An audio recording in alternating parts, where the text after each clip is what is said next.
নমস্কার বন্ধুরা, আমি রিমা আবার চলে আসলাম আপনাদের সাথে শেয়ার করতে আমার একটা নতুন ব্লগ। আপনারা জানেন আমি প্রতিদিনের প্রত্যেকটি নিত্যকর্ম আপনাদের সাথে শেয়ার করে থাকি। তো আজও কেন বাদ যাবে? আজ আমি সকাল থেকে আমার সন্ধে পর্যন্ত যে সমস্ত কাজগুলো করেছি তার কিছু কিছু ছোট ছোট ভিডিও আপনাদের কাছে শেয়ার করেছি। তো আপনারা ফুল ভিডিওটা দেখবেন। আর যেটার জন্য ভিডিওটা বানালাম, আজ আমি আপনাদেরকে কিছু বলতে চাই। আমার আগের ভিডিওতে কিছু কিছু হেটার্সরা হয়তো বলতে পারবো না হেটার্স নাকি লাভার্স নাকি কি বলতে পারবো না, তারা আমার ভিডিও দেখবে, লাইক করবে না, সাবস্ক্রাইবও করবে না, কিন্তু সার্চ করে আমার ভিডিও অবশ্যই দেখবে আর কমেন্ট করে যাবে।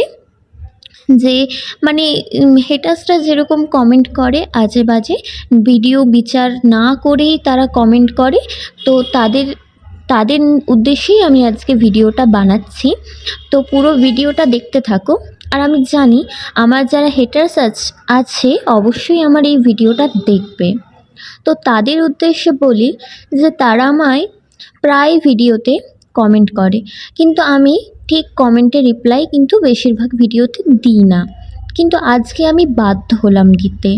একজন কমেন্ট করেছে, আমি আমার ঘর কেন গুছিয়ে রাখি না, সব কিছু এলোমেলো হয়ে পড়ে থাকে, ঘরে নানা রকম সাজানোর জিনিস কেন কিনে ঘরটাকে সাজিয়ে রাখি না, আর কি বিচ্ছিরি দেখতে ঘরটা লাগে। তো এটা আমি উনি কী হিসেবে বলেছেন, কী হিসেবে মন্তব্যটা করেছেন, খারাপভাবে না ভালোভাবে আমি বলতে পারছি না, কিন্তু যদি আপনি খারাপভাবে করে থাকেন, ভালোভাবে যদি করেন তাহলে হ্যাঁ আমি পরে চেষ্টা করব, কিন্তু সেটা পরে, এখন না। এর কিছু কারণ আছে। এর কারণগুলি হলো যে আমি যেহেতু আমার যারা পুরনো ভিডিও দেখবে তারা অবশ্যই জানবে যে আমি থাকি হায়দ্রাবাদে। আর এখানে আমার থাকার সূত্র হলো আমার স্বামীর কাজ। তো আমি এখানে আমার স্বামীর সাথে ভাড়া বাড়িতে থাকি।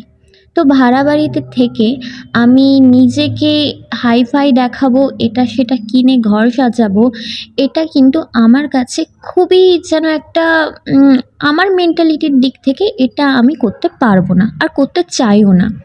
যেখানে আমি আমার নিজস্ব ঘর সাজাতে পারছি না, সেখানে আমি অন্যের ভাড়া ঘরে এসে তার ঘর সাজাবো। কিন্তু একটা কথা, হ্যাঁ, সাজাতে কার না ভালো লাগে, কম বেশি মেয়েদের ঘর সাজাতে খুবই ভালো লাগে, আর আমিও তার ব্যতিক্রম না।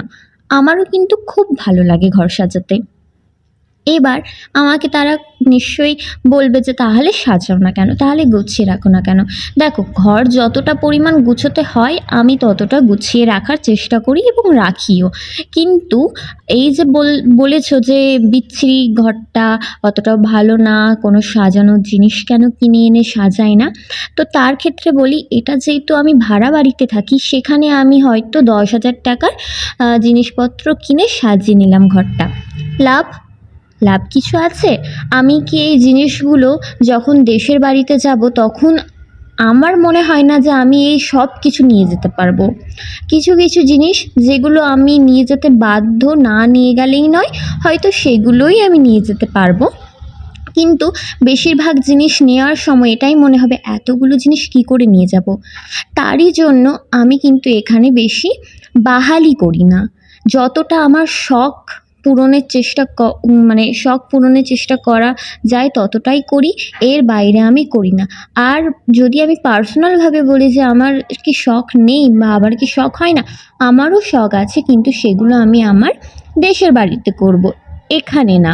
কারণ এখানে করে সত্যি বলতে যারা বুঝবে আমি কি বলতে চাইছি, যে ভাড়া বাড়িতে থেকে এই সমস্ত শখ মেটানো মানে লোক দেখানো, নিজস্ব বলে এখানে কিচ্ছুই নেই। তাই আমি নিজের ঘরটাকে যতটা পারি গুছিয়ে রাখি, কিন্তু সাজাই না।